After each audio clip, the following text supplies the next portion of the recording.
ये जो है बिहार सामान्य परिचय कर लिया है, बिहार का इतिहास, बिहार का भूगोल, बिहार की अर्थव्यवस्था ये हम कर लिए हैं। अब बिहार में पर्यटन क्या क्या जो है योगदान है, पर्यटन के लिए पर्यटनीय स्थल कौन कौन से हैं उसको देख लेते हैं। और इसमें बिहार गवर्नमेंट क्या क्या कर रही है, टूरिज़्म को बढ़ावा कैसे दे रही है। हालांकि पर्यटन क्या है, एक तरीके से जो है आपका जो है आर्थिक गतिविधि का दूसरा नाम कह सकते हैं, क्योंकि अगर आप कहीं भी घूमने जाते हैं तो सबसे पहली डिमांड क्या होती है कि आपके पास सेविंग कितनी है। ठीक है, तो यानी कि कुल मिला के पैसा रेवेन्यू जनरेट होता है। कहीं भी अगर पर्यटनीय स्थल है तो वहाँ पे रेवेन्यू जनरेट करने का एक साधन होता है, तो इसलिए पर्यटन इम्पोर्टेंट हो जाता है। तो इसको देखते हैं हम। बिहार पर्यटन की दृष्टि से एक समृद्ध राज्य है। यहाँ ऐतिहासिक, धार्मिक, प्राकृतिक आदि सभी प्रकार के जो है दर्शनीय स्थल मौजूद हैं। बिहार में धार्मिक पर्यटन स्थल में हिंदू, बौद्ध, जैन, सिख, ईसाई, मुस्लिम यानी कि सभी धर्मों के दर्शनीय स्थल यहाँ पे आपको देखने को मिल जाते हैं। पर्यटन का दूसरा पक्ष क्या होता है, वो आर्थिक होता है। पर्यटन में बिहार में पर्यटन के विकास के लिए पर्यटन को उद्योग का दर्जा प्रदान किया गया है। ध्यान रखिएगा, ताकि पर्यटन में क्या हो, विकास हो, और इसलिए पर्यटन को किसका दर्जा दिया गया है, उद्योग का दर्जा दिया गया है। बिहार में पर्यटन विभाग का थीम वाक्य जो है वो बिहार टूरिज्म ब्लिसफुल बिहार, बहुत इंपॉर्टेंट है, ध्यान रखेंगे। आर्थिक सर्वेक्षण 2023-24 के अनुसार वर्ष 2022 में बिहार में 254.17 लाख पर्यटक बिहार है। बहुत बड़ी संख्या हो जाती है। ठीक है, ध्यान रखेंगे। तो सोचिए कि इतने लोग आए तो रेवेन्यू कितना जनरेट हुआ होगा, ये चीज़ ध्यान में रखिए। और पर्यटन को बढ़ावा देने के लिए बिहार सरकार द्वारा नई पर्यटन नीति, बहुत इंपॉर्टेंट है मेंस पॉइंट ऑफ व्यू से भी, नई पर्यटन नीति 2023 से 2028 को दिसंबर 2023 में स्वीकृति दी गई है। इसके प्रमुख प्रावधान जो निम्न दिए गए हैं, ध्यान रखेंगे। क्योंकि बिहार एक जो है आपका मैदानी इलाका है, कृषि यहाँ पे जो है कृषि प्रधान राज्य है, और ऐसे में खाद्य प्रसंस्करण अगर पे आने के चांसेस होते हैं मेंस में, और ऐसे में अगर पर्यटन से भी कुछ रेवेन्यू जनरेट हो रहा है तो और इसको लेके जो नई नीति बनी है इसको लेके क्वेश्चन जरूर आ सकता है, ध्यान रखेंगे। इसमें पहला पॉइंट क्या है, विश्व स्तरीय अधिसंरचना विकसित करना। यानी कि देखिए यहाँ पे इंफ्रास्ट्रक्चर क्या होना चाहिए, इंफ्रास्ट्रक्चर विश्व स्तरीय होना चाहिए, और ऐसा विकसित करने की जो है बात यहाँ पे हो रही है। पर्यटन और आतिथ्य क्षेत्रों में जो है विशेषज्ञता वाली कुशल श्रम शक्ति तैयार और संधारित करना। पर्यटकों की जो है सुरक्षा पर विशेष ध्यान देना। आप कहीं भी जाते हैं तो सबसे प्राइमरी आपका क्या रहता है, क्या वो प्लेस जो है वो सुरक्षित है। अगर फैमिली के साथ जा रहे हैं तो क्या वो फैमिली के साथ जाने योग्य जगह है, ये पहला जो है लोगों के माइंड में आता है ये चीज़। तो यही है कि पर्यटकों की सुरक्षा पर क्या करना है, विशेष ध्यान देना है। पर्यटन क्षेत्र में अधिक पूंजी का जो है निवेश करना है। जाहिर सी बात है, जब इसको एक उद्योग का दर्जा दे दिया गया है, पर्यटन को क्या दिया गया है, उद्योग का दर्जा दिया गया है पर्यटन के विकास के लिए बिहार में, तो जाहिर सी बात है कि इसमें अधिक से अधिक जो है पूंजी निवेश करना। और कोई भी चीज़ उद्योग होगा तो क्या होगा, उद्योग का मतलब ये होता है कि हम उसमें इन्वेस्ट करेंगे तो वहाँ से आउटपुट निकलेगा। तो बिहार में पर्यटन को भी इसी नज़रिए से देखा जा रहा है, और कहीं भी अगर पर्यटन है तो वहाँ से तो रेवेन्यू जनरेट होगा ही। बिहार में थीम आधारित पर्यटन गंतव्यों और संबंधित अधिसंरचना का जो है विकास करना है। मेन चीज़ क्या है, इंफ्रास्ट्रक्चर। इंफ्रास्ट्रक्चर अगर बेहतर रहेगा तो लोग आएंगे देखने के लिए, डेफिनेटली ये इसमें कोई शक नहीं है। तो इंफ्रास्ट्रक्चर को मजबूत कीजिए, सुरक्षा पे जो है ध्यान दीजिए, और इन सब के लिए आपको अधिक से अधिक पूंजी निवेश करना होगा। साथ में अगर कोई भी आ रहा है गेस्ट, तो गेस्ट को कैसे हैंडल करना है, कुशल श्रम शक्ति। ठीक है, यानी आतिथ्य क्षेत्रों में विशेषज्ञता वाली कुशल श्रम शक्ति और संधारित करना, और विश्व स्तरीय जो है वो इंफ्रास्ट्रक्चर होना चाहिए। ये सब चीज़ें हैं। बिहार में पर्यटन के विकास के लिए पर्यटन स्थलों को जो है सर्किटों के रूप में चिन्हित किया गया है। प्रमुख सर्किट एवं उसके जो है प्रमुख स्थल निम्नलिखित हैं।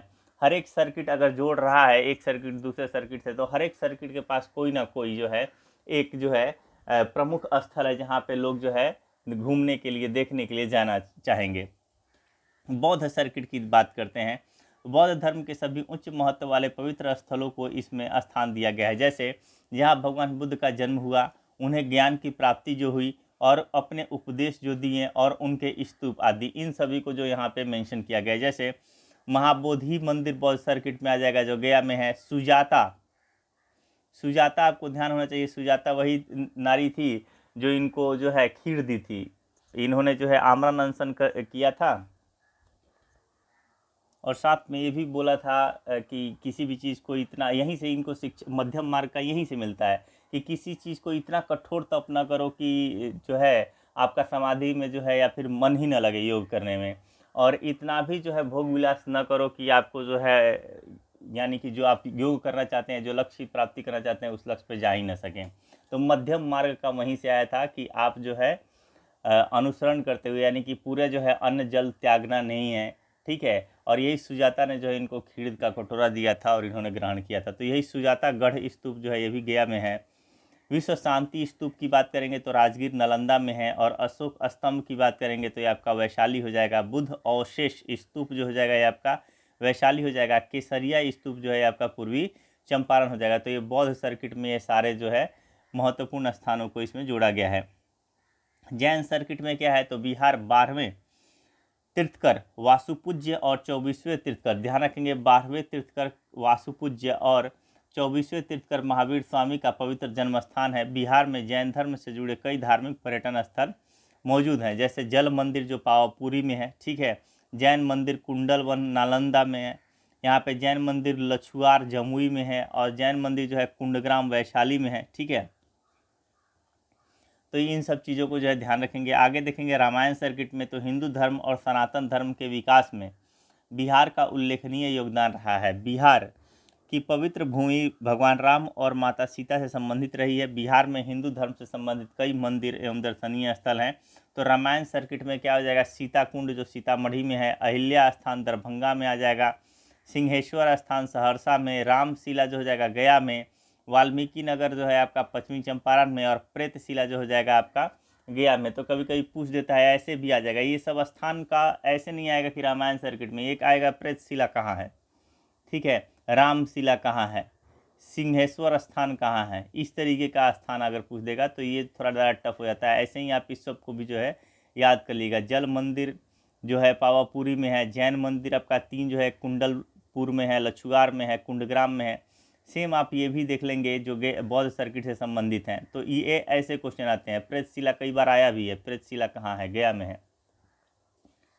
सिख सर्किट की बात करेंगे तो बिहार सिख धर्म के 10वें गुरु श्री गोविंद सिंह, गुरु गोविंद सिंह का जन्मभूमि रहा है। इसके अतिरिक्त सिख धर्म के प्रथम गुरु श्री गुरु नानक एवं 9वें गुरु श्री गुरु तेग बहादुर ने बिहार की यात्रा की थी। तख्त श्री हरमिंदर जी पटना साहिब पटना में हो जाएगा। गुरुद्वारा गुरु का बाग जो है पटना में हो जाएगा। गुरुद्वारा हांडी साहिब जो हो जाएगा पटना में। कंगन घाट पटना में। गुरुद्वारा बाल लीला जो है पटना में। प्रकाश पुंज पटना में। और गुरु नानक कुंड बस एक जो है वो आपका राजगीर में। यानी कि सिख सर्किट में सारा का सारा कहाँ हो जाएगा, पटना। बस एक गुरु नानक कुंड राजगीर में, ये याद कर लेंगे साइड से, ठीक है, अलग से। सूफी सर्किट देख लेंगे। बिहार में बिहार की भूमि सूफीवाद के चिश्ती और सुहरावर्दी से संबंधित है। यानी कि बिहार में आपको चिश्ती सिलसिला देखने को मिल जाएगा, सुहरावर्दी सिलसिला आपको देखने को मिल जाएगा। बिहार में कई सूफी दर्शनीय स्थल मौजूद है, जैसे मनेर शरीफ पटना में है, अमझर शरीफ जो है औरंगाबाद में है, शेरशाह सूरी का जो है मकबरा सासाराम रोहतास में, और बड़ी दरगाह जो है आपका नालंदा में। तो ये याद कर लेंगे आप। इको सर्किट की बात करेंगे तो बिहार प्राकृतिक छटा, जैविक विविधता एवं मन भावक पर्यावरणीय दृश्यों से परिपूर्ण स्थल है। यहाँ पहाड़, झरने, हरियाली के जो है मन भावक दृश्य मौजूद हैं। वाल्मीकि टाइगर रिजर्व पश्चिमी चंपारण में है, कई बार आ चुका है। बराबर गुफाएं जहानाबाद में है, ये भी क्वेश्चन आ चुका है। भीम बांध अभ्यारण्य जो है मुंगेर में। घोड़ा कटोरा जो है राजगीर नालंदा में। जू सफारी राजगीर में आ चुका है question. Nature safari, zoo safari, ये दोनों कहाँ है आपका, नालंदा में है। तेलहर कुंड आपका जो है कैमूर में है। और कांवर झील जो है बेगूसराय में। ककोलत झरना जो है आपका नवादा में हो जाएगा। यूनेस्को विश्व विरासत स्थल की सूची में बिहार के 2 स्थलों को जो है चिन्हित किया गया है। कहाँ पे, यूनेस्को में। तो ध्यान रखेंगे, पहला हो जाएगा महाबोधि मंदिर कॉम्प्लेक्स जो बोधगया, 2002 में इसको जो है सूची में डाला गया था। महाबोधि मंदिर बोधगया स्थित बौद्ध धर्म का सबसे पवित्र स्थल है। भगवान बुद्ध को ज्ञान की प्राप्ति बोधगया में ही हुई थी। और इस मंदिर के प्रांगण में बोधि वृक्ष भी मौजूद है, जिसके नीचे भगवान बुद्ध को जो है ज्ञान की प्राप्ति हुई थी। और दूसरा जो है यूनेस्को में वो है आपका नालंदा महाविहार का पुरातात्विक स्थल। इसको 2016 में जो है यूनेस्को की सूची में डाला गया था।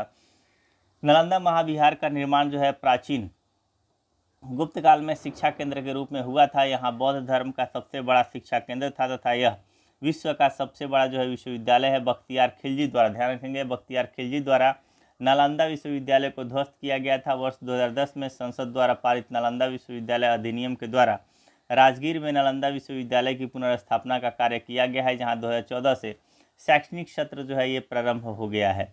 ठीक है, तो इन चीज़ों को ध्यान रखेंगे। अब देखेंगे बिहार की जनगणना, जनरली इससे क्वेश्चन आता ही है, लेकिन एक बार इसको क्विक रिवीजन अगर करते हैं तो क्या क्या याद करना होगा। एक तो आपका ये थीम, ये भी क्वेश्चन आ चुका है आपका। ठीक है, नई पर्यटन नीति मेंस पॉइंट ऑफ व्यू से इसको एक बार आपको देखने की ज़रूरत है।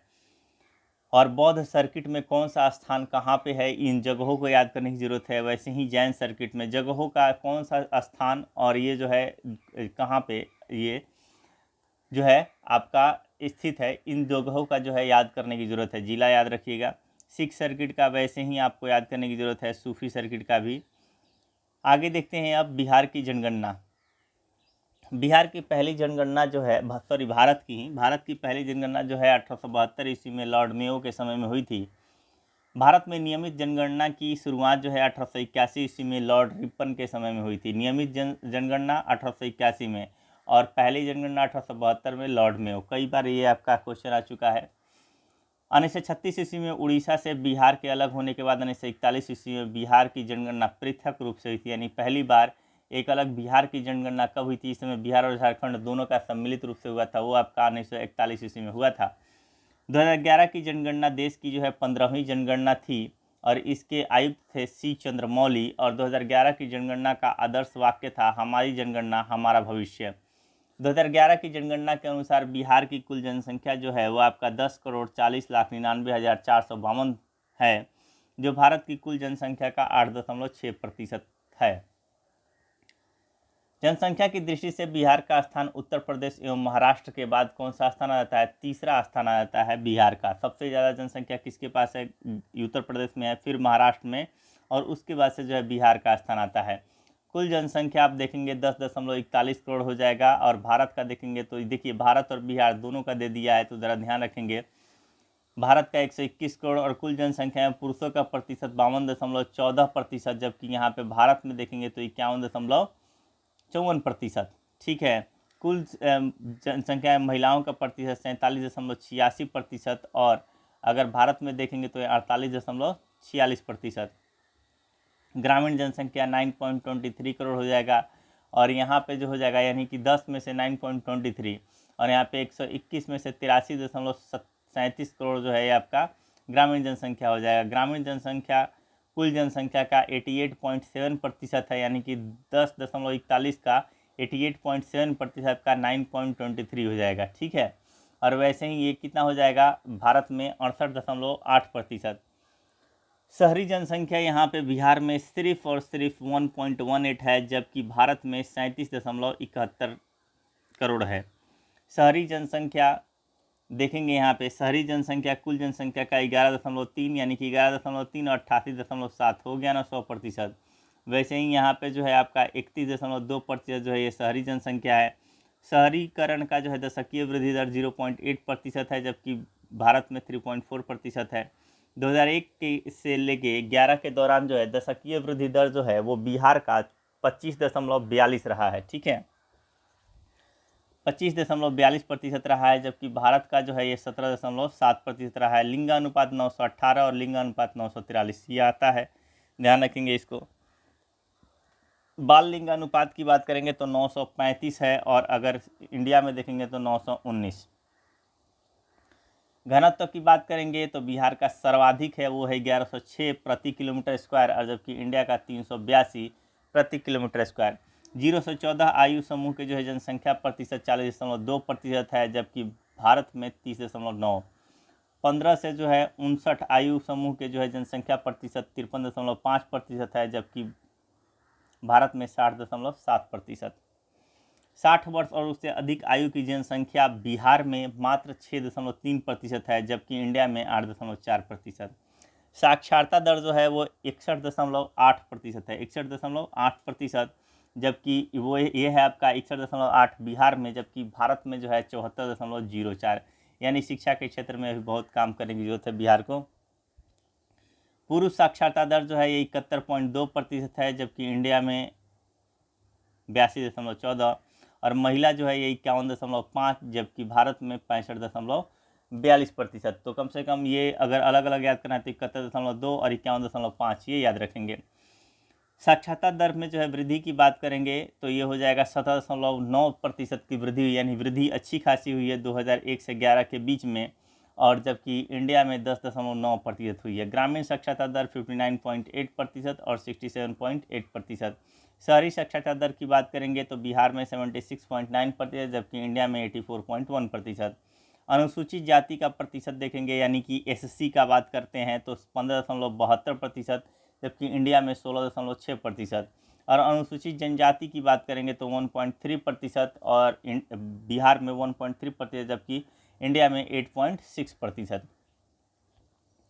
बिहार 2011 जनगणना संबंधित आंकड़े की बात करेंगे तो सर्वाधिक क्षेत्रफल वाले 3 जिले, सबसे ज़्यादा क्षेत्रफल किसके पास है? आपका पश्चिमी चंपारण छोटा जिला कौन हो जाएगा? गया। उसके बाद से पूर्वी चंपारण हो जाएगा। सबसे कम क्षेत्रफल वाले जिले में आएगा आपका शिवहर, सबसे छोटा सा है एकदम, और उसके बाद से अरवल, और फिर जो है आपका शेखपुरा हो जाएगा। ये अरवल जो है जहानाबाद से काट के बनाया गया है, और शेखपुरा जो है या तो पहले से ही है।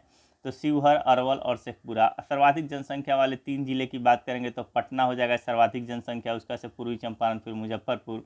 कम से कम पहला याद रखेंगे कि सबसे बड़ा पश्चिमी चंपारण, सबसे छोटा शिवहर, सर्वाधिक जनसंख्या पटना का, सबसे कम जनसंख्या शेखपुरा का। सर्वाधिक जनसंख्या दशकीय वृद्धि वाले 3 जिले में सर्वाधिक जनसंख्या वृद्धि कहाँ हुई थी? दशकीय वृद्धि तो ये मधेपुरा में हुआ था, और सबसे कम जो है वो आपका अरवल में हुआ था। सर्वाधिक का हुआ था मधेपुरा में, और सबसे कम जो है आपका अरवल में हुआ था। सर्वाधिक लिंगानुपात जो है आपका गोपालगंज में है, और सबसे कम लिंगानुपात जो हो जाएगा आपका मुंगेर में हो जाएगा। सर्वाधिक बाल लिंगानुपात आपका किशनगंज में हो जाएगा, और सबसे कम बाल लिंगानुपात जो है आपका वैशाली में हो जाएगा। सर्वाधिक जनसंख्या घनत्व तो जो है आपका शिवहर, छोटा सा है, शिवहर सबसे छोटा है, लेकिन जनसंख्या घनत्व सबसे ज़्यादा है, और वो है आपका 1880। ठीक है, 1880 ये याद रखेंगे। गोपालगंज का 1021 है। ठीक है, लिंगानुपात ये याद रखेंगे।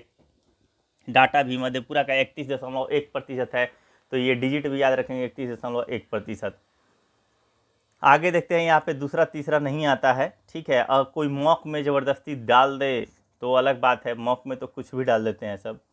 सबसे कम जनसंख्या घनत्व वाले 3, सबसे कम जनसंख्या घनत्व आपका कैमूर का है, जबकि सर्वाधिक किसका था? तो ये आपका शिवहर का था। और सर्वाधिक शहरीकरण वाले में जाहिर सी बात है पटना हो जाएगा, और सबसे कम शहरीकरण समस्तीपुर एवं बांका 3.5%। ठीक है, 3.5%। सर्वाधिक साक्षरता की बात करेंगे तो रोहतास में हो जाएगा, सबसे कम साक्षरता पूर्णिया में। सर्वाधिक पुरुष साक्षरता भी रोहतास में हो जाएगा, महिला साक्षरता भी रोहतास में हो जाएगा। सर्वाधिक साक्षरता रोहतास में, पुरुष साक्षरता रोहतास में, सर्वाधिक महिला साक्षरता रोहतास में, ये तो कॉमन है। लेकिन सबसे कम साक्षरता पूर्णिया में, सबसे कम पुरुष साक्षरता पूर्णिया में, लेकिन सबसे कम स्त्री साक्षरता की बात करेगा, महिला साक्षरता का, तो वो सहरसा हो जाएगा। सर्वाधिक ग्रामीण साक्षरता दर वाले 3 जिले में ये भी रोहतास हो जाएगा, यहाँ पे कम वाले में पूर्णिया हो जाएगा।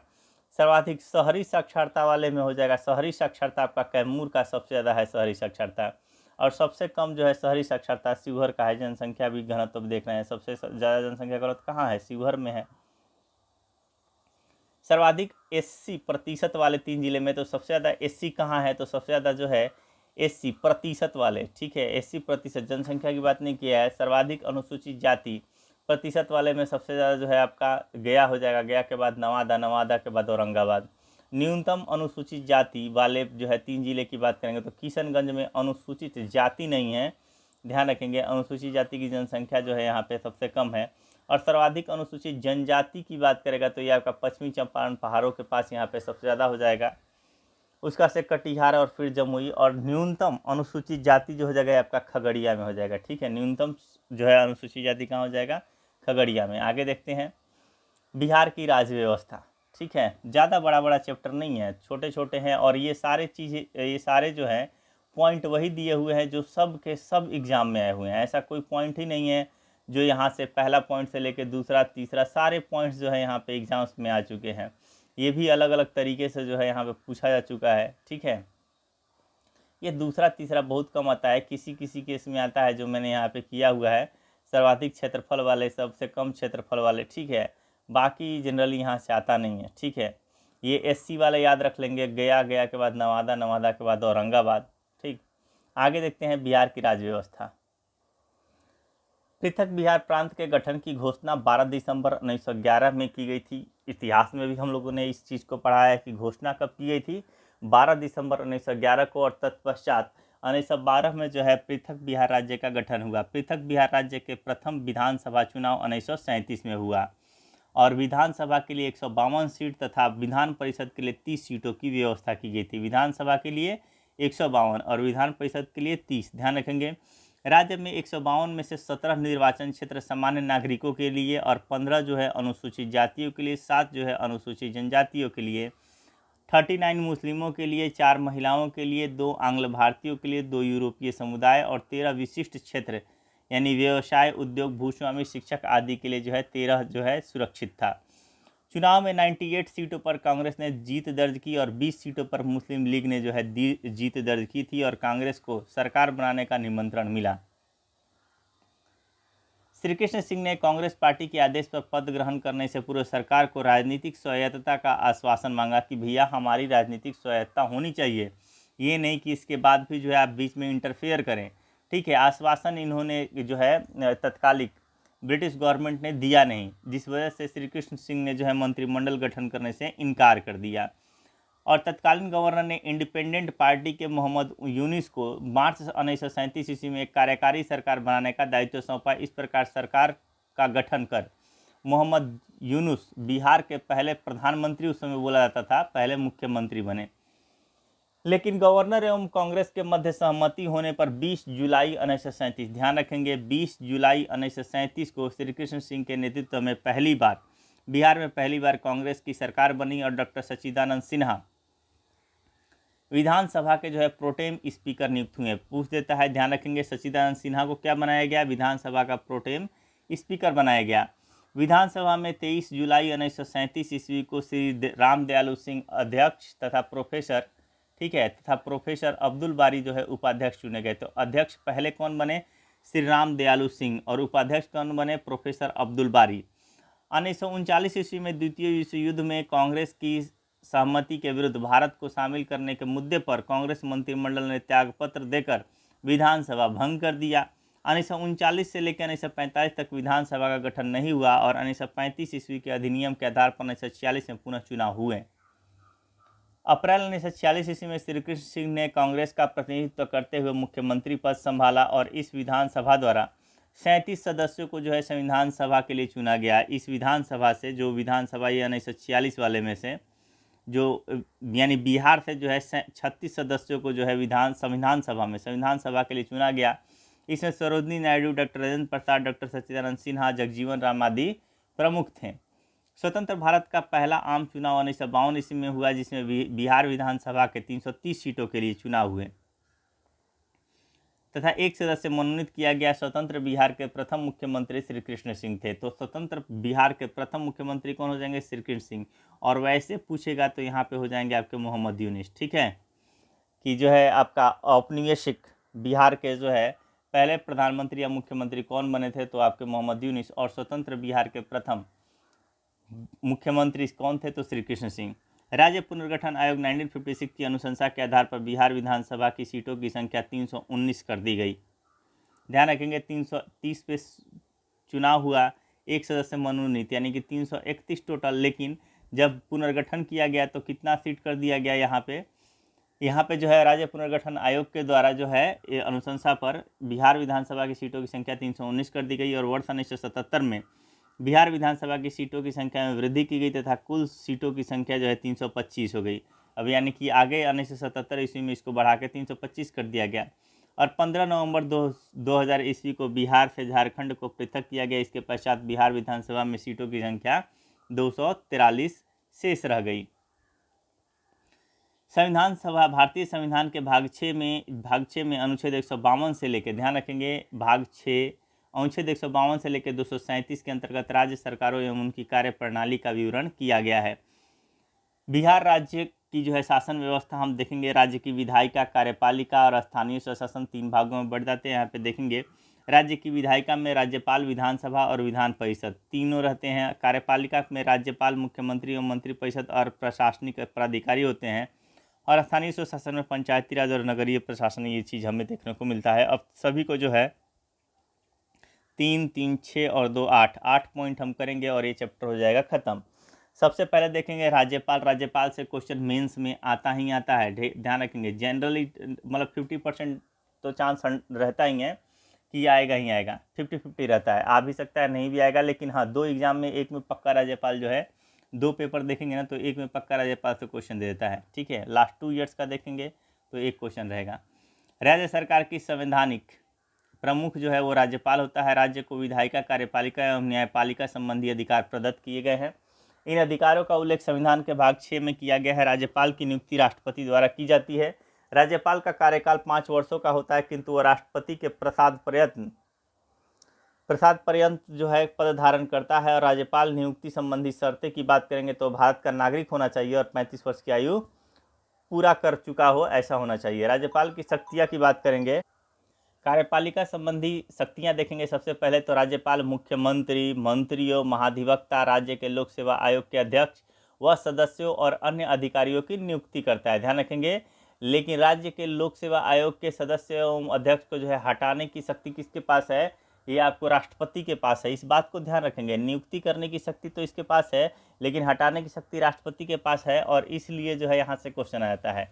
व्यवस्थापिका संबंधी बात करेंगे तो राज्यपाल विधानमंडल की बैठकों को बुलाता है, स्थगित करता है तथा विधानसभा को विघटित कर सकता है। यदि कोई भी विधेयक तब तक कानून नहीं बन सकता जब तक कि राज्यपाल उस पर अपनी स्वीकृति न दे दे। ये सारी राम कहानी आप लोग जो है केंद्र के जो है शासन व्यवस्था देखेंगे तो उसमें भी पढ़नी है। वहाँ पे बस राज्यपाल की जगह पे राष्ट्रपति आता है। यदि विधानमंडल को जो है, विधानमंडल का अधिवेशन नहीं चल रहा हो तो आवश्यकता पड़ने पर वह अध्यादेश जारी कर सकता है। वित्त संबंधी की बात करेंगे तो राज्यपाल की पूर्व स्वीकृति से ही राज्य विधानसभा में वित्त विधेयक जो है प्रस्तुत किया जा सकता है, यानी कि पहले स्वीकृति किसकी लेनी पड़ती है? राज्यपाल की। और न्याय संबंधी की बात करेंगे तो उच्च न्यायालय के न्यायाधीशों की नियुक्ति के मामले में राष्ट्रपति राज्यपाल से सलाह लेता है। राज्यपाल अपराधियों की सजा को कम कर सकता है या क्षमा कर सकता है, पूरी तरह से माफ नहीं कर सकता है, ठीक है। मृत्यु दंड को जो है माफ करने का अधिकार इसके पास नहीं रहता है, ध्यान रखेंगे।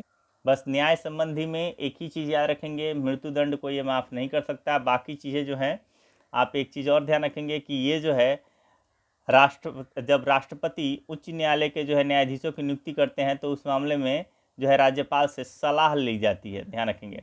आपातकाल संबंधी की बात करेंगे तो राज्य में वैधानिक रूप से शासन चलाने की संभावना न होने पर संविधान की धारा 356 के अधीन वह राष्ट्रपति को आपातकाल घोषित करने या राज्य में राष्ट्रपति शासन लागू करने का जो है परामर्श दे सकता है। राष्ट्रपति शासन के दौरान राज्यपाल प्रत्यक्ष रूप से कार्यपालिका का प्रधान हो जाता है। अब तक बिहार में 8 बार जो है राष्ट्रपति शासन लगाया गया है। विवेक आधारित अधिकार कौन कौन से हैं? तो राज्यपाल अधिकतर कार्य मंत्रिमंडल के परामर्श से करता है। जनरली वो क्या करेगा? मंत्रिमंडल के परामर्श से ही करेगा। लेकिन कुछ कार्य जैसे कि विधेयकों को स्वीकृति देने में, कि कौन से विधेयक को स्वीकृति दे, कौन से को नहीं दे, और किसको जो है राष्ट्रपति के लिए सुरक्षित रख लें, ये सारा अधिकार इसके ऊपर डिपेंड करता है, इसके माइंड पे। विधानसभा भंग करने में भी जो है आपका जो है ये स्वविवेक का ही अधिकार रखता है राज्यपाल। और मुख्यमंत्री की नियुक्ति करने में जब विधानसभा में किसी भी दल को स्पष्ट बहुमत न मिला हो, अपने विवेक से निर्णय लेता है। यानी कि अगर त्रिकूट बन गया, किसी के पास भी जो है पूर्ण बहुमत नहीं है, तो किसी भी एक को जो है बुला सकता है, और मुख्यमंत्री के लिए जो है निमंत्रण किसी के लिए भी दे सकता है कि आइए और अपना सरकार जो है वो बनाइए। राज्यपाल से संबंधित महत्वपूर्ण अनुच्छेद की बात करेंगे तो सबसे पहले 152 परिभाषा दिया गया है। 153 में राज्यों के राज्यपाल की बात कही गई है। 154 में राज्य की कार्यपालिका शक्ति। 155 में राज्यपाल की नियुक्ति की बात है। राज्यपाल का कार्यकाल कितने वर्ष का होगा, इसको लेके जो 156 में बताया गया है। 157 में राज्यपाल के जो है नियुक्ति होने के लिए अर्हता यानी योग्यता जो है वो बताई गई है कि क्या उसकी एलिजिबिलिटी होनी चाहिए। और राज्यपाल कार्यालय, ठीक है, राज्यपाल कार्यालय के लिए दशाएं कौन कौन सी होनी चाहिए, वो 158 में। राज्यपाल द्वारा जो है शपथ ग्रहण 159, और कतिपय आकस्मिक परिस्थितियों में राज्यपाल के कार्य क्या होते हैं वो 160 में बताया गया है। राज्यपाल को क्षमादान आदि की शक्ति जो है 161 में, और 162 में जो है राज्य की कार्यपालिका जो है शक्ति की सीमा कितनी होनी चाहिए, राज्य की कार्यपालक शक्ति की सीमा कितनी होनी चाहिए 162 में। और 163 में मंत्रिपरिषद का राज्यपाल के सहयोग तथा सलाह देना, ठीक है, कि मंत्रिपरिषद का मेन कार्य क्या है? राज्यपाल को सहयोग करना और उसको सलाह देना, ये 163 में बताया गया है। और 164 में क्या है आपका? मंत्रियों से संबंधित अन्य प्रावधान जैसे नियुक्ति नियुक्ति कार्यकाल और वेतन आदि की बात जो है 164 में बताया गया है। 165 में राज्य के महाधिवक्ता के बारे में बताया गया है, कई बार ये क्वेश्चन आ चुका है, ठीक है, महाधिवक्ता वाला। और 166 में बताया गया है राज्य की सरकार द्वारा संचालित कार्यवाही। 167 में जो है राज्यपाल को सूचना देने आदि इत्यादि का जो है मुख्यमंत्री का दायित्व होगा कि वो जो भी कार्य कर रहा है उसकी सूचना राज्यपाल को दे, ये बात 167 में कहा गया है। और फिर देखेंगे यहाँ पे 174 में, इसमें राज्य विधायिका का सत्रावसान करना तथा उसको भंग करना, ये कार्य 174 में बताया गया इसके बारे में, अनुच्छेद 174 में। अनुच्छेद 175 में जो है आपका राज्यपाल का राज्य विधायिका के किसी अथवा दोनों सदनों को संबोधित करने अथवा संदेश देने का अधिकार। और 176 में राज्यपाल द्वारा विशेष संबोधन। अनुच्छेद 200 जो कई बार आ चुका है, विधेयक पर सहमति, यानी राज्यपाल द्वारा राज्य विधायिका द्वारा पारित विधेयकों पर स्वीकृति प्रदान करना, ये अनुच्छेद 200 के तहत इसका उल्लेख किया गया है। अब देखेंगे 201, राज्यपाल द्वारा विधेयक को राष्ट्रपति के विचारार्थ सुरक्षित रख लेना, ये भी इंपॉर्टेंट है, कई बार आ चुका है ये वाला अनुच्छेद। 213, राज्यपाल की जो है अध्यादेश जारी करने की शक्ति, ये इंपॉर्टेंट है। 217, राज्यपाल की उच्च न्यायालय के न्यायाधीशों की नियुक्ति के मामले में राष्ट्रपति द्वारा सलाह लेना, ये 217 में। और 233 में राज्यपाल द्वारा जिला न्यायाधीशों की नियुक्ति, ये 233 में। बिहार के राज्यपालों की अगर बाय द वे सूची की बात करेंगे तो सबसे पहले सर जेम्स शिफ्टन, ठीक है, ये याद करने की ज़रूरत है नहीं, ठीक है, ये याद करने की आपको ज़रूरत है नहीं। यहाँ पे देख लेंगे कि जब स्वतंत्रता से पहले कौन था, तो सर हफडो, इसीलिए देखिए रेड में दे दिया है कि थोड़ा बहुत अगर याद करना भी चाहें तो किसको याद कर सकते हैं, सर जेम्स शिफ्टन को, शिफ्ट हो गए थे शिफ्टन। और हफडे, यानी अब एक तरीके से आप इसको लिंक कर लेंगे कि जब स्वतंत्रता मिलने वाला था तो अंग्रेज़ों का हफनी चालू हो गया था, यानी कि हाँफने लग गए थे, तो हाफ दो, ठीक है, हफदो, तो हफडो हो जाएगा। और ये इम्पोर्टेंट है, जयराम दास और दौलत राम, ये जो है स्वतंत्र भारत के पहले जो है राज्यपाल हुए। और इसके बाद से देखेंगे, इसके बाद से किसी को खास याद करने की ज़रूरत नहीं है, आप डायरेक्ट जो है अभी हाल फिलहाल में राजेंद्र विश्वनाथ अर्लेकर की याद रखेंगे, ठीक है, अभी पद पर हैं, इनको याद रखेंगे। जाकिर हुसैन एवं रामनाथ कोविंद बिहार के दो ऐसे राज्यपाल रहे, ध्यान रखेंगे कौन कौन, जाकिर हुसैन और रामनाथ कोविंद, ये बिहार के ऐसे दो राज्यपाल रहे जो भारत के जो है राष्ट्रपति भी बने हैं। और श्री राजेंद्र विश्वनाथ अर्लेकर स्वतंत्र बिहार के 41वें राज्यपाल हैं, ठीक है, 41वें, ठीक है, 41, ठीक है, प्राइम नंबर 41 जो है ये आपके राज्यपाल हैं। पदासीन का मतलब क्या हुआ, इसका अर्थ है कि उस समय राज्यपाल का पद खाली था, एवं जब पद खाली हो तो राज्य के उच्च न्यायालय के न्यायमूर्ति उस राज्य के जो है राज्यपाल का कार्यभार संभालते हैं। जैसे कि सुप्रीम कोर्ट के मुख्य न्यायाधीश संभालते हैं कब, जब राष्ट्रपति का जो है स्थान रिक्त हो जाए, तो सेम यहाँ पे भी वही है बात है। अब बात करते हैं विधान परिषद का। बिहार राज्य की विधायिका द्विसदनीय है, जिसमें विधान परिषद उच्च सदन है, यह एक अस्थायी सदन है। विधान परिषद के गठन एवं निर्माण का वर्णन संविधान के अनुच्छेद 169, ध्यान रखेंगे इसके गठन, ठीक है, इसके गठन एवं निर्माण का वर्णन किसमें किया गया है, अनुच्छेद 169 में किया गया है। संविधान के अनुच्छेद 171 में विधान परिषद की संरचना का जो है वर्णन किया गया है। विधान परिषद की संरचना का वर्णन किसमें किया गया है, अनुच्छेद 171 में। इसमें स्पष्ट किया गया है कि विधान परिषद की अधिकतम संख्या विधानसभा की 1/3 से अधिक नहीं होगी, यानी कि 243 है ना जी, 243 डिवाइडेड बाई 3 तो 81, यानी कि किसी भी हाल में जो है विधान परिषद जो है बिहार की वो 81 से ज़्यादा नहीं हो सकती। अभी हाल फिलहाल में कितना है, 75 है, ठीक है, अभी वर्तमान में विधान परिषद सदस्यों की संख्या कितनी है, मात्र 75। तो वही बोल रहा है कि 1/3 से अधिक नहीं हो सकती, और न्यूनतम जनसंख्या जो है वो आपका 40 से कम नहीं हो सकता है। जिस राज्य में विधान परिषद है वहाँ पे देख लीजिए आप, ठीक है, वहाँ पे जो है विधान परिषद का जो भी न्यूनतम संख्या है वो 40 से कम नहीं है। विधान परिषद की पहली बैठक जो है वो आपका 20 जनवरी 1913 ईस्वी को पटना कॉलेज के सभागार में हुई थी। इसी के आधार पर वर्ष 2013 में विधान परिषद का जो है शताब्दी वर्ष समारोह मनाया गया था। और विधान परिषद में है, बिहार विधान परिषद में कुल सीटों की संख्या अभी 75 है। विधान परिषद एक अस्थायी सदन होता है जो कभी भंग नहीं होता है। इसके 1/3 सदस्य प्रति 2 वर्षों पर जो है अवकाश ग्रहण करते हैं। विधान परिषद में सदस्यों का कार्यकाल जो है वो 6 वर्षों का होता है। कितने वर्षों का, 6 वर्षों का होता है। और विधान परिषद में सदस्यों का चयन निम्न प्रकार से होता है, कैसे होता है ये ध्यान रखेंगे।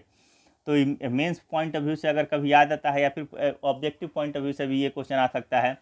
1/3 सदस्य कहाँ से आते हैं जी? तो 1/3 सदस्य जो हो जाता है, 1/3 ये कहाँ से आते हैं? विधानसभा के सदस्यों द्वारा।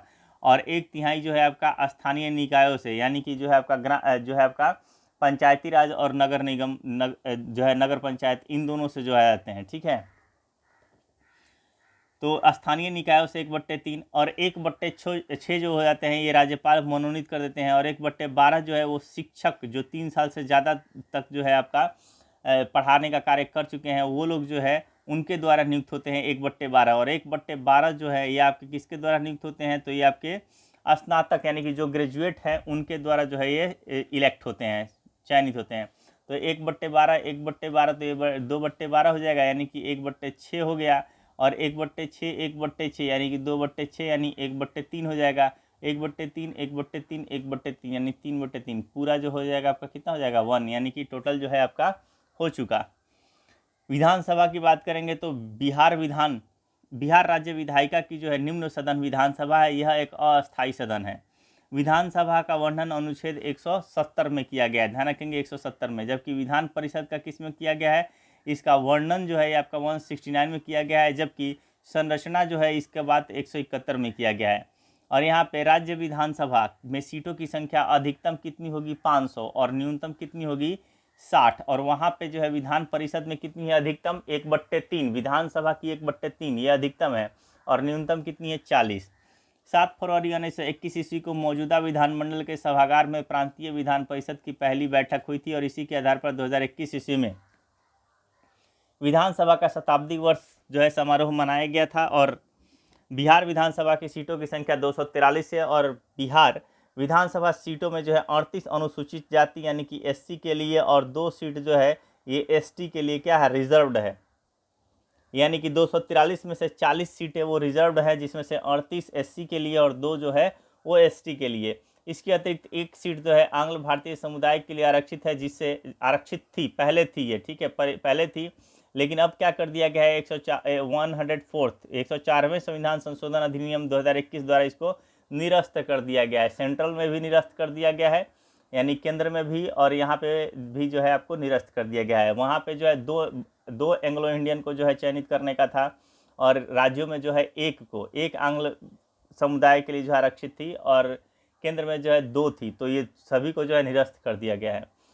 विधानसभा सदस्यों का कार्यकाल 5 वर्षों का होता है। कितने वर्षों का होता है? 5 वर्षों का, लेकिन विभिन्न परिस्थितियों में इसे कार्यकाल पूरा होने के पूर्व भी भंग किया जा सकता है। अब यहाँ पे देखेंगे,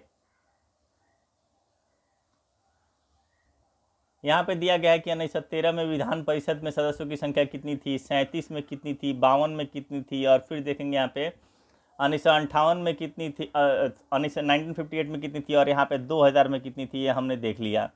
यानी कि जो आपका विखंडित हुआ, झारखंड को अलग किया गया, उसका से 75 बच गया, और यहाँ पे 243 बच गया, तो आप 243 याद रखो, और यहाँ पे 75, यही अभी इम्पोर्टेंट है, बाकी तो ये सब यहाँ आने वाला है नहीं, ठीक है, इसका कोई मतलब बनता नहीं है। मुख्यमंत्री की बात करते हैं अब। राज्य की कार्यपालिका का वास्तविक प्रधान तो मुख्यमंत्री ही होता है, और मुख्यमंत्री की अध्यक्षता में मंत्रिपरिषद का गठन होता है, जो अनुच्छेद 163 के तहत राज्यपाल को जो है सहयोग प्रदान करते हैं। अनुच्छेद 164 के तहत जो है मुख्यमंत्री की नियुक्ति राज्यपाल करते हैं, और मुख्यमंत्री विधानसभा में बहुमत दल के नेता को चुना जाता है। ठीक है, मुख्यमंत्री का पद जो है, मुख्यमंत्री को पद एवं गोपनीयता की शपथ राज्यपाल दिलाता है, और मुख्यमंत्री का कार्यकाल निश्चित नहीं होता है। सामान्यतः कार्यकाल 5 वर्षों का माना जाता है, लेकिन बहुमत की स्थिति के अनुसार कार्यकाल का निर्धारण राज्यपाल करते हैं। बाय द वे, बहुमत जो है बीच में ही कुछ लोग जो है, अगर बाय द वे इस पार्टी से दूसरे पार्टी में, या फिर किसी या गठबंधन से बनी हो कोई पार्टी, उनको छोड़ के दूसरी पार्टी में जाके मिल जाए, तो अगर बहुमत सिद्ध नहीं कर पाए तो मुख्यमंत्री का पद वहीं पे समाप्त हो जाएगा। मुख्यमंत्री राज्य में देश के प्रधानमंत्री के समान होता है। जैसे देश में प्रधानमंत्री, वैसे ही राज्य में मुख्यमंत्री। मुख्यमंत्री जो है मंत्रिपरिषद एवं मंत्रिमंडल की बैठक की अध्यक्षता करता है, तथा राज्य के विकास के लिए उत्तरदायित्व का जो है निर्वहन करता है।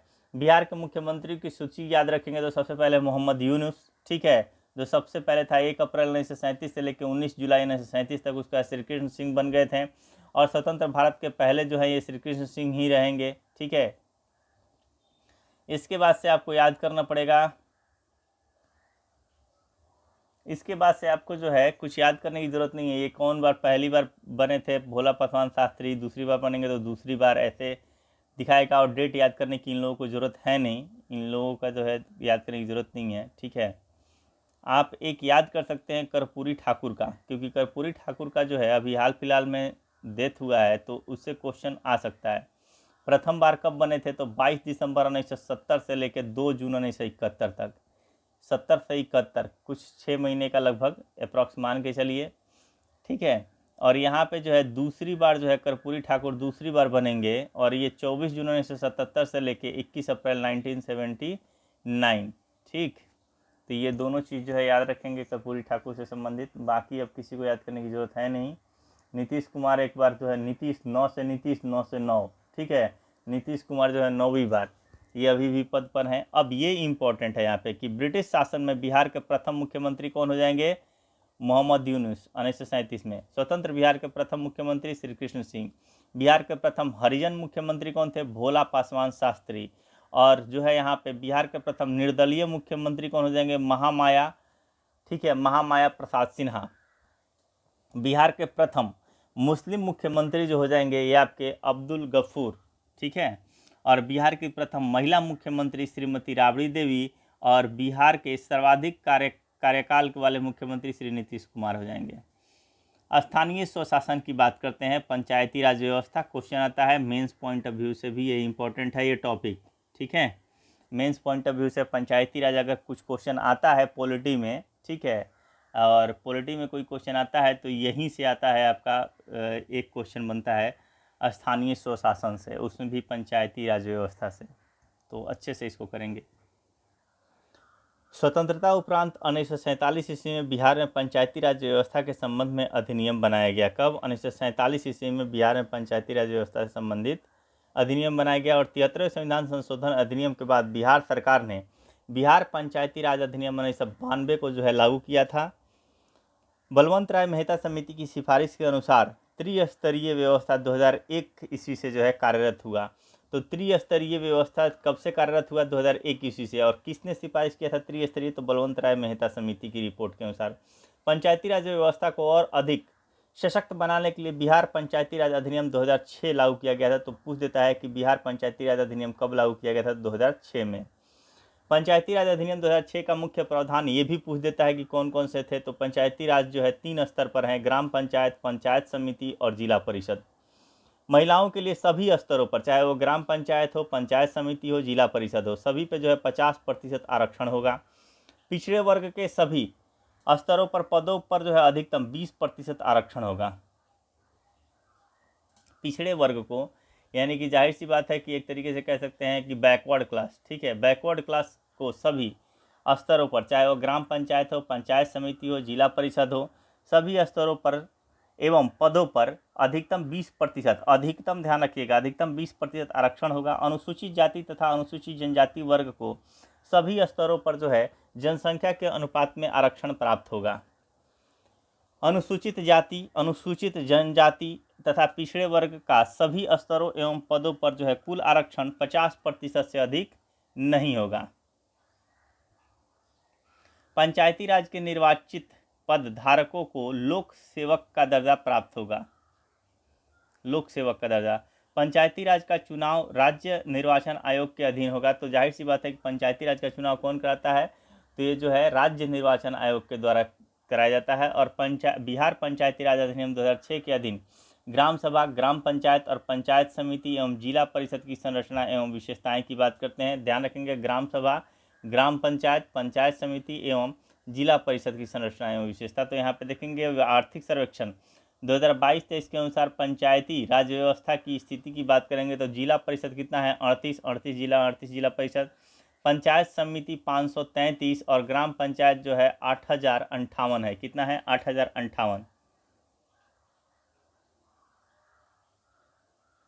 जिला परिषद सदस्य की बात करेंगे तो जिला परिषद सदस्य जो हो जाएंगे ये आपके 1160। ये इंपॉर्टेंट नहीं है, ठीक है, ये याद रखेंगे। जिला परिषद कितना है, 38, पंचायत समिति कितना है, 533 और ग्राम पंचायत कितना है, 8058। ग्राम सभा की बात करते हैं। ग्राम सभा, ग्राम पंचायत और फिर ग्राम कचहरी, ये सब चीज़ें जो जो हमें देखने को मिलता है गांव में, ठीक है, वो हम देखते हैं। सबसे पहले देखेंगे ग्राम सभा। यह पंचायती राज के अधीन सबसे बड़ी सभा होती है। कौन सी? ग्राम सभा। ग्राम सभा में गांव के सभी मतदाता इसके सदस्य होते हैं। जो भी गांव के मतदाता हैं वो सभी जो है ग्राम सभा के सदस्य होते हैं। ग्राम सभा की बैठक के लिए 2 बैठकों के बीच का अंतराल 3 माह से अधिक का नहीं होना चाहिए। यानी ज़्यादा से ज़्यादा कितने माह का गैप होना चाहिए? 3 माह। 3 माह से अधिक का नहीं होना चाहिए। ग्राम सभा के बैठक का आयोजन मुखिया द्वारा कराया जाता है। ग्राम सभा का कोरम कुल सदस्यों का जो है 1/20 होना चाहिए। ग्राम सभा का कोरम जो है वो कितना होना चाहिए? 1/20। जितने भी कुल सदस्य हैं उन सदस्यों के जो है 1/20 होना चाहिए। अब जितने भी मतदाता हैं उनका 1/20 वहाँ पे होना चाहिए, एक तरीके से कह सकते हैं, क्योंकि ये सब क्या है, जो भी मतदाता हैं वो सभी क्या है? सदस्य हैं, तो उनका 1/20 जो है वही कोरम होता है। ग्राम सभा की प्रत्येक बैठक की अध्यक्षता संबद्ध ग्राम पंचायत के मुखिया द्वारा की जाती है तथा उनकी अनुपस्थिति में उप मुखिया द्वारा किया जाता है।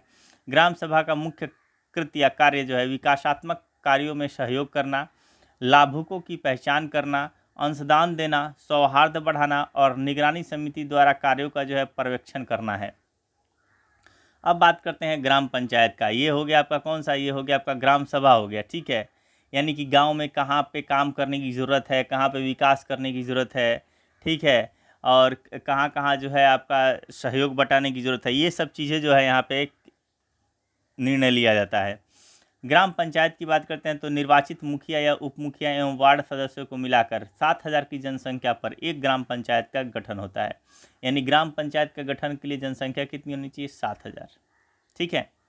7,000 की जनसंख्या पर एक ग्राम पंचायत का गठन होता है। निर्वाचित इसमें मुखिया, उप मुखिया एवं वार्ड सदस्यों को मिलाकर, ध्यान रखेंगे।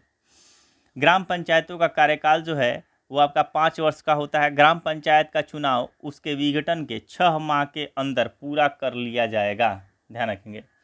मुखिया, इसका चुनाव प्रत्यक्ष मतदान द्वारा होता है। उप मुखिया की बात करें तो इसका चुनाव वार्ड सदस्यों के बहुमत द्वारा अप्रत्यक्ष चुनाव से होता है। वार्ड सदस्यों के बहुमत द्वारा, बहुमत बराबर होने की स्थिति में परिणाम लॉटरी द्वारा होता है, ठीक है। अब देखेंगे वार्ड सदस्य। प्रत्येक वार्ड के लिए एक वार्ड का चुनाव प्रत्यक्ष मतदान द्वारा होता है और प्रत्येक 500 जनसंख्या पर, ध्यान रखेंगे, 500 की जनसंख्या पर एक वार्ड सदस्य का निर्वाचन होता है। मुखिया एवं उप मुखिया अपना त्याग पत्र जिला पंचायती राज पदाधिकारी को स्वयं लिख कर दे सकता है। ध्यान रखेंगे, मुखिया या उप मुखिया अपना त्याग पत्र किसको देगा? जिला पंचायती राज पदाधिकारी को। तो पूछ देता है मुखिया अपना त्यागपत्र किसको देगा, उप मुखिया किसको देगा, ठीक है। तो ये त्यागपत्र जिला पंचायती राज पदाधिकारी को स्वयं लिखकर दे सकता है। वार्ड सदस्य अपना त्यागपत्र स्वयं लिखकर मुखिया को दे सकते हैं। वार्ड सदस्य किसको देंगे? मुखिया को, जिसके 7 दिन के बाद वो पद जो है वो रिक्त हो जाएगा। ग्राम पंचायत की बैठक के लिए गणपूर्ति सदस्यों की संख्या आधी होनी चाहिए, ठीक है। ग्राम पंचायत की बैठक के लिए जो गणपूर्ति सदस्यों की संख्या वो कितनी होनी चाहिए? आधी होगी। ग्राम कचहरी की बात कर लिए तो ग्राम सभा हो गया, ग्राम पंचायत हो गया, ग्राम कचहरी देख लेते हैं। प्रत्येक ग्राम पंचायत में न्यायिक कृत्यों के लिए ग्राम कचहरी होती है, ठीक है। ग्राम कचहरी का प्रधान जो है सरपंच होता है, जो प्रत्यक्ष मतदान द्वारा जो है निर्वाचित होता है। ग्राम पंचायत के सभी वार्ड से एक पंच सदस्य जो है प्रत्यक्ष मतदान द्वारा निर्वाचित होता है।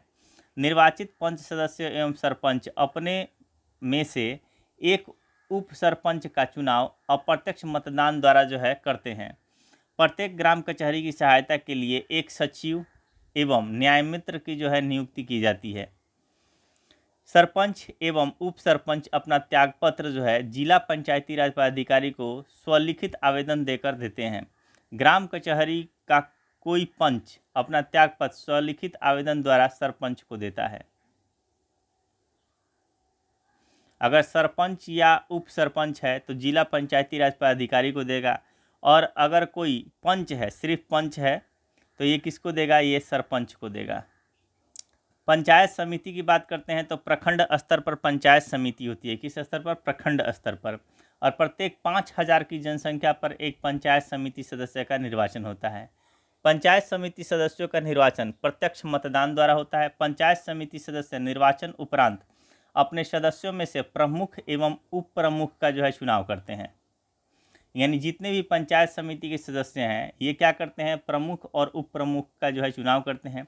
प्रमुख एवं उप प्रमुख का चुनाव पंचायत समिति सदस्यों द्वारा अप्रत्यक्ष मतदान द्वारा किया जाता है। प्रमुख पंचायत समिति के बैठक की अध्यक्षता करते हैं। प्रमुख अपना त्यागपत्र लिखित रूप से अनुमंडल दंडाधिकारी को देते हैं। उप प्रमुख अपना त्यागपत्र स्वलिखित रूप से प्रमुख को देते हैं। पंचायत समिति का सदस्य अपना त्यागपत्र स्वलिखित रूप से जो है प्रमुख को देता है। ठीक है, जिला परिषद की बात करते हैं, यानी कि इसको शॉर्ट में आप देखें तो पंचायत समिति के सदस्य हो गए। पंचायत समिति अपना त्यागपत्र किसको देंगे, प्रमुख को।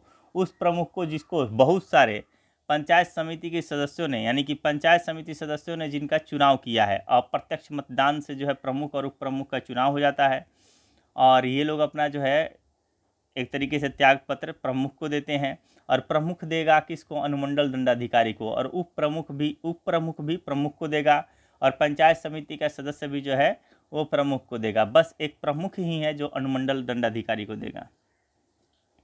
जिला परिषद की बात करते हैं। जिला स्तर पर जिला परिषद होती है। जिला परिषद जो है ग्राम पंचायतों एवं पंचायत समितियों के लिए नीति निर्धारण एवं मार्गदर्शन का काम करती है। जिला परिषद का सदस्य लगभग 50,000 की जनसंख्या पर प्रत्यक्ष मतदान द्वारा जो है चुने जाते हैं। जिला परिषद के निर्वाचित सदस्य अपने में से एक अध्यक्ष और एक उपाध्यक्ष का जो है चुनाव अप्रत्यक्ष मतदान द्वारा करते हैं। अध्यक्ष अपना त्यागपत्र स्वलिखित रूप से जिला दंडाधिकारी को देता है और उपाध्यक्ष अपना त्यागपत्र जो है स्वलिखित रूप से अध्यक्ष को देता है। और जिला परिषद सदस्य अपना त्यागपत्र किसको देते हैं, अध्यक्ष को देते हैं, ध्यान रखेंगे। पंचायती राज के सभी जनप्रतिनिधि के निर्वाचन एवं त्यागपत्र की विधि देखेंगे। मुखिया किसको देगा, तो मुखिया जो है जिला पंचायती राज पदाधिकारी को देगा। उप मुखिया भी जिला पंचायती राज पदाधिकारी को अपना त्यागपत्र देगा, जबकि वार्ड सदस्य मुखिया को देते हैं। ये एक कहानी हो गई यहाँ पे। दूसरा, प्रमुख जो है वो अनुमंडल दंडाधिकारी को देता है, उप प्रमुख प्रमुख को देता है और पंचायत समिति सदस्य जो है ये आपको प्रमुख को देते हैं। ये दूसरी कहानी हो गई यहाँ से। जिला परिषद अध्यक्ष जो है डीएम को देता है, ठीक है, जिला दंडाधिकारी को। जिला परिषद उपाध्यक्ष जो है ये जिला परिषद अध्यक्ष को देता है और जिला परिषद सदस्य जो है ये भी आपका जिला परिषद अध्यक्ष को देता है। ये जिला वाला हो गया। सरपंच और उप सरपंच ये दोनों जो है जिला पंचायती राज पदाधिकारी को देते हैं और पंच जो है ये सिर्फ सरपंच को देता है। अब बात करते हैं नगरीय प्रशासन की। अब ज़रा सोचिए, पंचायती राज व्यवस्था पे आ जाए और आप आता है इसमें लॉन्ग क्वेश्चन आंसर आता है, आया भी था, अभी पिछले साल ही आया था। तो इसको अगर आप लिख देते हैं यहाँ से पंचायती राज व्यवस्था से लेकर, इसको लिखने में ही आपको जो है 4-5 पेज से ऊपर ही लग जाएगा। और इसको अगर आप लिख देते हैं कि किसका चुनाव कैसे होता है, त्यागपत्र किसको देते हैं और तमाम जो है क्रियाकलाप अगर आप लिख देते हैं, मेंशन कर देते हैं, तो इसी से आंसर राइटिंग आपका एक कंप्लीट होता है। नगरीय प्रशासन की बात करते हैं अब। नगरीय क्षेत्र में स्थानीय सुविधाओं के उद्देश्य से नगरपालिका का गठन किया गया है। 74वें संविधान संशोधन नियम 1992 के द्वारा बिहार में नगर निगम, नगर परिषद और नगर पंचायत, नगर निगम, नगर परिषद और नगर पंचायत के लिए जो है बिहार नगरपालिका अधिनियम लागू किया गया है। इसके तहत संविधान में भाग 9 के क शामिल किया गया। संविधान में जो है 12वीं अनुसूची जो है जोड़ी गई, जिसमें 18 जो है वो विषय यानी कार्यकारी विषय वस्तु का जो है उल्लेख किया गया है। बिहार नगरपालिका अधिनियम 2007 में शहरी स्वशासन की जो है त्रिस्तरीय संरचना नगर पंचायत, नगर परिषद एवं नगर निगम का जो है प्रावधान किया गया है। नगर निकायों में प्रत्यक्ष निर्वाचन द्वारा 5 वर्षों के लिए सदस्यों का चयन किया जाता है। इसमें भी पंचायती राज के प्रावधानों के अनुरूप आरक्षण की जो है व्यवस्था की गई है। नगरीय स्वशासन की बात करें तो बिहार में नगरपालिका अधिनियम 2007 में शहरी स्वशासन हेतु त्रिस्तरीय संरचना का प्रावधान है और वो कौन से हो जाएंगे, नगर पंचायत हो जाएगा, नगर परिषद हो जाएगा और नगर निगम। नगर निकाय के जो है सदस्यों का निर्वाचन प्रत्यक्ष मतदान द्वारा किया जाता है। इनका कार्यकाल 5 वर्षों का होता है। वर्तमान बिहार में कुल नगर निकायों की जो संख्या है वो 261 है। नगर निगम 19 है, ठीक है, नगर परिषद 88 है और नगर पंचायत जो है 154 है। सभी को जोड़ देंगे तो ये आपका 261 आ जाएगा, ठीक है। तो यहाँ पे देखेंगे टोटल कितना है, 261 है नगर निकाय। इसमें नगर निगम कितना है, 19, नगर परिषद कितना है 88 और नगर पंचायत कितना है तो ये आपका 154। राज्य वित्त आयोग की बात करेंगे तो यहाँ पे 73वें संविधान संशोधन द्वारा जोड़े गए 9 के अनुच्छेद 243 के आई में राज्य वित्त आयोग के गठन का प्रावधान है। राज्य वित्त आयोग का गठन राज्यपाल द्वारा 5 वर्षों के लिए किया जाता है। तो पूछ देता है राज्य वित्त आयोग का गठन अनुच्छेद आता है 243 का आई से इनकम, इनकम से जो है वित्त, ऐसे याद कर लेंगे, ठीक है। आई से इनकम होता है, इनकम मतलब पैसा, राज्य वित्त मतलब कि पैसे की बातचीत, ठीक है। राज्य वित्त आयोग का गठन जो है राज्यपाल द्वारा 5 वर्षों के लिए किया जाता है। यह आयोग पंचायतों की वित्तीय स्थिति की समीक्षा करता है तथा वित्त संबंधी अनुशंसा करता है कि भैया यहाँ पे जो है इतने पैसे देने की जरूरत है। राज्य की महाधिवक्ता की बात करेंगे तो भारतीय संविधान के अनुच्छेद 165 में महाधिवक्ता का प्रावधान है। महाधिवक्ता राज्य का जो है सर्वोच्च विधि अधिकारी होता है, जिसकी नियुक्ति राज्यपाल द्वारा की जाती है। महाधिवक्ता राज्यपाल के जो है प्रसाद पर्यंत पद धारण करता है। महाधिवक्ता राज्य सरकार को विधि संबंधी सलाह देता है और महाधिवक्ता विधानमंडल के दोनों सदनों में भाग ले सकता है, बोल सकता है, लेकिन मत देने का अधिकारी नहीं होता है। इसलिए मताधिकार का अधिकार इसको नहीं होता है, क्योंकि ये सदन का सदस्य नहीं होता है, इसलिए ये मत नहीं दे सकता है, ठीक है। बिहार में न्यायपालिका की बात करेंगे तो राज्य की न्यायिक व्यवस्था में उच्च न्यायालय पटना का स्थान जो है वो शीर्ष पर है। पटना उच्च न्यायालय का गठन भारत सरकार अधिनियम 1909 के अंतर्गत 3 फरवरी 1916 ईस्वी को किया गया है। तो ध्यान रखेंगे पटना जो है उच्च न्यायालय की स्थापना कब किया गया है, तो ये जो है 3 फरवरी 1916 ईस्वी को किया गया है। पटना उच्च न्यायालय के प्रथम मुख्य न्यायाधीश सर एडवर्ड मोनार्ड डेस चैम्प्स केमियर थे। पटना उच्च न्यायालय के वर्तमान न्यायाधीश को आप याद रखेंगे के विनोद चंद्रन, इनको याद करने की जरूरत है क्योंकि ये वर्तमान में है। और उच्च न्यायालय पटना में मुख्य न्यायाधीश सहित 29 न्यायाधीश हैं और 14 जो है अतिरिक्त न्यायाधीश हैं। उच्च न्यायालय के न्यायाधीशों की नियुक्ति राष्ट्रपति द्वारा की जाती है। यह नियुक्ति भारत के मुख्य न्यायाधीश एवं संबंधित राज्य के राज्यपाल के परामर्श से की जाती है। उच्च न्यायालय के मुख्य न्यायाधीश को शपथ संबंधी जो है राज्य के राज्यपाल द्वारा जो है दिलाया जाता है। तो उच्च न्यायालय के मुख्य न्यायाधीश को शपथ संबंधित राज्य के, जो भी जिस राज्य के न्यायाधीश बनाया जाता है उस राज्य के राज्यपाल द्वारा जो है इनको शपथ दिलाया जाता है। नियुक्ति का कार्य तो राष्ट्रपति करेंगे, लेकिन शपथ दिलाने का कार्य कौन करेंगे, तो ये जो है राज्यपाल करेंगे। उच्च न्यायालयों के जो है न्यायाधीशों की योग्यताएं की बात करेंगे तो भारत का नागरिक हो, उसे भारत की न्यायिक कार्य में 10 वर्ष का अनुभव हो, अथवा वह उच्च न्यायालय या न्यायालयों में लगातार 10 वर्षों तक अधिवक्ता यानी वकील रह चुका हो। उच्च न्यायालय में जो है उच्च न्यायालय के न्यायाधीश 62 वर्ष की आयु तक जो है पद पर बने रह सकते हैं। और उच्च न्यायालय के क्षेत्राधिकार एवं शक्तियाँ की बात करेंगे तो प्रारंभिक क्षेत्राधिकार में आ जाता है इसका मूल अधिकार, संसद एवं विधानमंडल आदि के संबंध में विवादों की प्रथम दृष्टिया सुनवाई का अधिकार जो है ये उच्च न्यायालय को ही मिलता है। रीट क्षेत्राधिकार की बात करेंगे तो अनुच्छेद 226 जैसे 32 के तहत जो है सर्वोच्च न्यायालय, वैसे ही अनुच्छेद 226 के तहत उच्च न्यायालय नागरिकों के मौलिक अधिकारों का रक्षक होता है। अपीलीय क्षेत्राधिकार की बात करेंगे तो उच्च न्यायालय एक अपीलीय न्यायालय होता है जहाँ राज्य के अधीनस्थ न्यायालयों के विरुद्ध अपीलों की जो है सुनवाई की जाती है। और पर्यवेक्षीय क्षेत्राधिकार की बात करेंगे तो उच्च न्यायालय इसके तहत अपने अधीनस्थ न्यायालयों की गतिविधियों की समीक्षा कर सकता है, यानी कि जो भी अधीनस्थ न्यायालय हैं उनकी गतिविधियों की समीक्षा कर सकता है। और अधीनस्थ न्यायालयों पर नियंत्रण, यानी अधीनस्थ न्यायालयों में न्यायाधीशों की नियुक्ति, पदोन्नति आदि का अधिकार भी इसको होता है उच्च न्यायालय को।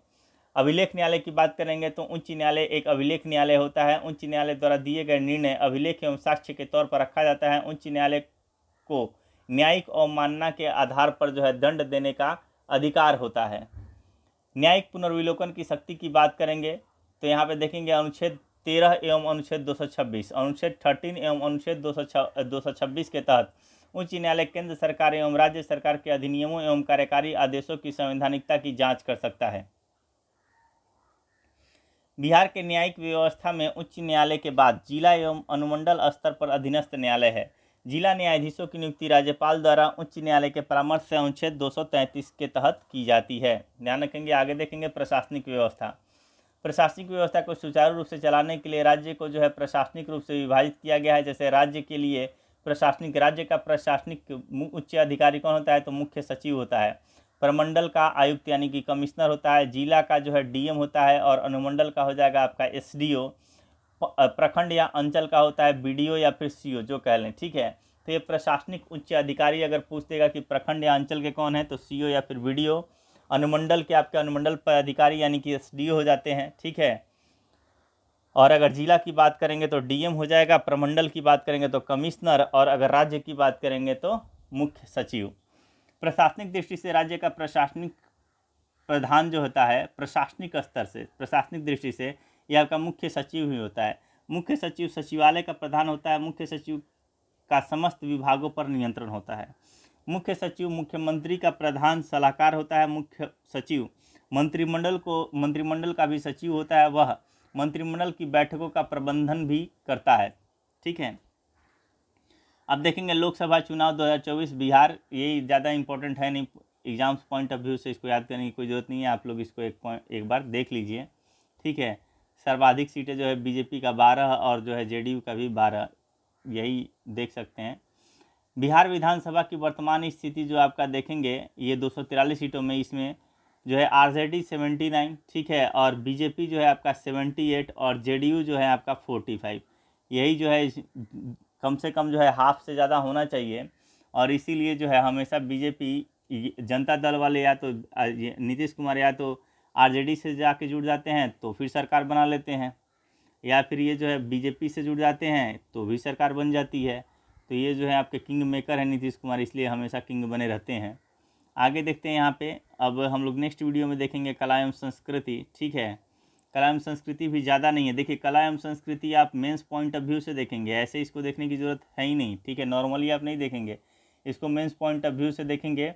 और मेंस पॉइंट ऑफ व्यू से ध्यान रखेंगे शॉर्ट क्वेश्चन आंसर के लिए, अगर मौर्य काल का जो है मौर्य कला के बारे में दे दिया तो यह स्थापत्य कला हो गया। ठीक है, मध्यकालीन स्थापत्य कला, यूरोपीय स्थापत्य कला, और साथ में चित्रकला के बाद देखेंगे पटना कलम आ जाता है आपका, मधुबनी पेंटिंग्स। हालांकि बहुत शॉर्ट में दिया है, लिखने के लिए आंसर राइटिंग के लिए तो थोड़ा सा ज़्यादा पढ़ना पड़ेगा। ठीक है, तो इसमें जितना दिया है वो प्री पॉइंट ऑफ व्यू से सही है, मेंस से तो ठीक नहीं है, ज़्यादा पढ़ना पड़ेगा।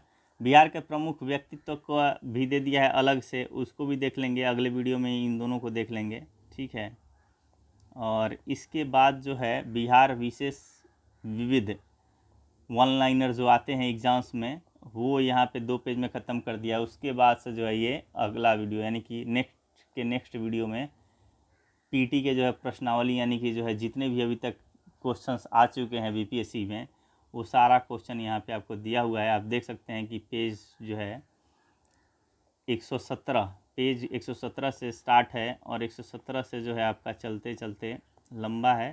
टोटल क्वेश्चन आंसर को वन लाइनर में कन्वर्ट कर दिया है।